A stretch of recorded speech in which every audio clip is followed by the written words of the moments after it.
Alors, qu'est-ce que c'est Motiver? Motiver, c'est une communauté principalement à destination des femmes qui va avoir pour ambition, pour action, d'empouvoirer les femmes. Donc, qu'est-ce que ça veut dire? Empouvoirer les femmes dans le développement web. Empouvoirer tout simplement en leur donnant les clés pour qu'elles puissent s'épanouir et être de magnifiques papillons dans cet univers du web, tout simplement. Magnifique papillon. Ok. Euh, combien vous êtes? À quoi ça ressemble de l'autre côté de la barrière Alors, combien on est? On est à environ 300 personnes sur le Discord. Ouais, Après, c'est bien. on va s'axer principalement sur le bien-être et tout ce qui est développement des soft skills. Bien entendu, on n'oublie pas la technique, mais euh, on préfère plutôt aller sur le bien-être du développeur et le bien-être du reconverti parce qu'on a autant des femmes qui vont vouloir commencer un bootcamp ou alors qui s'interrogent sur la possibilité de devenir développeuse et qui ne savent pas comment faire ou si c'est même possible pour elles, donc elles viennent nous voir.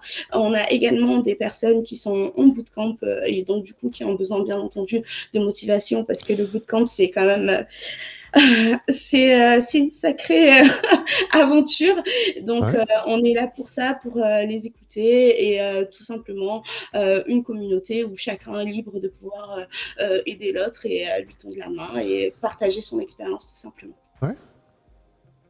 J'aime l'image du papillon, dit Marcy. En effet, en tant que femme, on vit des mutations à chaque étape de sa vie de femme. Est-ce que tu as fait une reconversion aussi ou est-ce que tu es issu de la formation initiale? Alors totalement, j'ai fait une reconversion et je pense que c'est principalement à cause de cette reconversion que j'ai voulu créer Motiver. Pourquoi? Parce que ma reconversion n'a pas été facile. Ça a été très difficile. J'ai énormément douté. J'ai cru que je n'y arriverais jamais.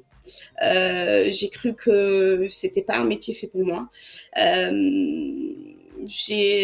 Enfin, vraiment, enfin, on peut imaginer, mais c'était le cauchemar pour moi. Et à un moment donné, quand j'ai vu la lumière et que je m'en suis approchée, je me suis dit, ben, en fait, si ça se trouve, je ne suis pas toute seule. Parce qu'en parallèle, sur mon LinkedIn, je recevais des messages de femmes qui me demandaient comment j'y étais arrivée et avec lesquelles j'avais plaisir à parler au téléphone avec elles. Et en fait, c'est tout simplement de cette envie de pouvoir montrer que c'est possible et de pouvoir être en quelque sorte le phare au milieu de cette tempête pour toute développeuse ou développeur qui le souhaite. Parce que bien entendu, on est axé sur les femmes, mais on n'est pas fermé aux hommes. D'accord. C'est motiveur la lumière maintenant, dit Amélie. C'est intéressant. Est-ce que tu parles de phare, mais est-ce que ce phare, c'est pas un rôle modèle du quotidien? Parce que les rôles modèles comme Alan Turing ou Ada Lovelace, enfin, c'est des nobles, c'est des gens exceptionnels. On s'y identifie pas, ça nous donne pas l'impression qu'on peut le faire nous-mêmes, tu vois. On s'identifie chez Motiveur parce qu'on trouve des personnes qui nous ressemblent et qui sont passées par les mêmes doutes que Ouais. nous et qui n'ont pas peur ou honte de l'admettre, hein, tout simplement. Ça passe par admettre soi-même que ça a été difficile, même si on y est arrivé. Et c'est pas toujours évident parce qu'on peut être tenté d'oublier les choses qui se sont mal passées maintenant qu'on est bien. Mais justement, les personnes qui viennent chez Motiveur, elles peuvent traverser une épreuve que, par exemple, j'ai pu traverser moi-même et en me servant du recul que j'ai sur mon expérience et en me servant également de comment j'ai pu vivre la chose, je peux donner des conseils et peut-être permettre à cette personne d'alléger sa peine. Claire alors c'est une question naïve. Je pense qu'il demande pourquoi c'est différent quand on est une développeuse plutôt qu'un développeur. Je pense que c'est ça sa question. Est-ce que tu veux trouver un bout pour commencer ce sujet? Ah ben bien sûr, C'est un sujet mais hyper c'est vaste. C'est un sujet hyper méga vaste, mais en fait, je vais essayer de le prendre un peu entre guillemets de ma perspective des choses, de comment j'ai vécu les choses. Il faut savoir qu'il y a 4 ans, presque jour pour jour, je ne savais pas du tout que le métier de développeuse existait ou de développeur tout court. Pour moi, c'était pas un métier qui existait tout simplement. Ça n'existait pas dans mon univers. C'est Ouais. incroyable de le dire parce qu'aujourd'hui, je suis développeuse et c'est tout simplement pour ça que je pense que c'est plus compliqué. Parce qu'en faisant la rétrospective de mon parcours, et de toutes les occasions que j'ai eues, par exemple, d'approcher des professionnels ou même d'être en contact Ouais. avec des professionnels qui venaient parler de leur métier, à aucun moment on m'a parlé de métier de développeur. Alors que Ouais. quand je parle, par exemple, à côté de cela, quand je parle à des personnes qui codent depuis qu'ils ont 10 ans, le truc qui vient, c'est qu'on leur a mis un ordinateur dans les mains. Ouais. Moi, je n'avais pas d'ordinateur. Après, j'avoue que j'étais plus dans ma période d'écriture, j'étais plus dans les livres que dans les claviers. Et je pense que c'est là que la rencontre ne s'est pas faite, en fin de compte, tout simplement. Donc maintenant, partir de cet univers où je ne connaissais rien, que je ne savais même pas que ce métier existait, atterrir dans un univers euh, où ça existe, où je sais ce que c'est le code, où je code, mais essayer de me sentir légitime, ben, c'est difficile. D'autant plus que dans l'inconscient collectif, on va pas se le cacher, un développeur, ne me ressemble pas. On va pas se mentir. Quand on regarde des films de geeks, je suis une geek et j'aime beaucoup tout ce qui tourne autour de la culture geek. Et dans les films, les développeurs, les hackers ne me ressemblent pas. On est d'accord. Donc, Ouais, merci bien, quoi. donc à partir de, c'est une image stéréotypée, mais malencontreusement, cette image stéréotypée a tendance à se calquer à la réalité. Et c'est ce qui fait que quand on arrive en tant que femme, nous-mêmes, on a déjà cette image aussi en tête, il faut le savoir. Et forcément, ça nourrit notre syndrome de l'imposteur. Et donc, du coup, on a l'impression que c'est forcément plus difficile. Et c'est là qu'on a besoin d'avoir des exemples euh, vers lesquels se tourner pour pouvoir se dire, cette personne, elle y est arrivée et pourtant elle me ressemble. Ça ne veut pas pour autant dire que je n'en suis pas capable. Et c'est aussi ça la grande problématique quand on est une femme reconvertie dans le dev. C'est que beaucoup de fois, on se dit qu'on n'est pas capable, mais tout simplement parce qu'on a toujours ces réminiscences de à quoi ressemble un dev, entre guillemets. Je sais que c'est complètement ahurissant, mais c'est la vérité. Ah, je comprends. Tu sais que je fais un effort pour rester dans le bon stéréotype. Hein. Je suis obligé de garder les cheveux longs et la barbe, hein, sinon. Déjà, si je mets une chemise blanche, je suis plus Ah, un mais dev. c'est foutu, tu colles plus là.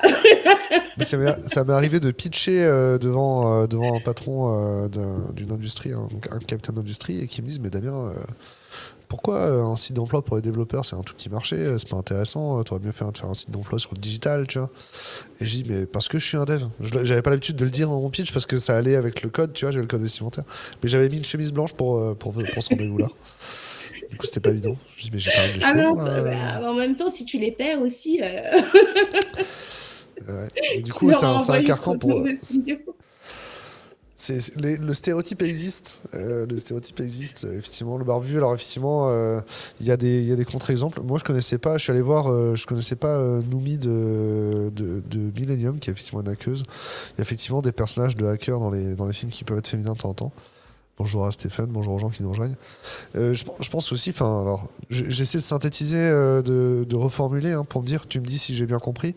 Mhm. Euh, Il y a aussi le fait que c'est un peu plus que de la sensibilisation. C'est-à-dire qu'il y a un sujet de sensibilisation et d'accès au numérique, même de manière générale dans le monde entier, l'accès au numérique, on n'est pas tous égaux et dans la société, on n'est pas tous égaux en accès au numérique, socialement déjà. Et il y a aussi, au-delà de la sensibilisation, il y a le fait que tu aies reçu des messages positifs qui te disent que tu peux le faire, quoi. Mm. Et donc, du coup, on t'y est moins exposé que d'autres personnes, quoi. Hop, Marcy dit la représentation des femmes reconverties, racisées primordiale, donc c'est oui. Donc du coup, effectivement, toi, t'es un phare dans la mesure où tu émets ces messages positifs, à qui veut bien les entendre. C'est ça l'idée? Alors, je ne suis pas un phare. Motiveur C'est est le un collectif phare. qui est un phare. Motiveur est un phare. Moi, je ne suis juste que la facilitatrice de tout ça. C'est comme ça que je vois plus les choses. La facilitatrice, tu aides les gens à devenir des phares. Oui, j'aimerais bien en fait. Et c'est ce qu'on a besoin. On a besoin beaucoup de gens qui sont des contre-exemples et qui sont des bons exemples. Totalement comme il en existe, enfin, tous les jours sur Twitter, par exemple, ou même sur LinkedIn, je vois des posts de femmes qui arrivent à faire des choses excellentes dans le développement web. Et moi, je dis go, quoi, go.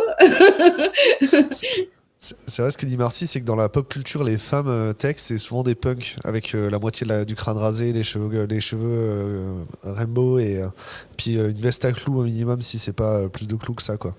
Et elle dit aussi avec un type asiate éventuellement. Ça c'est ouais, ça marche. C'est pas moins raciste, mais effectivement ça marche.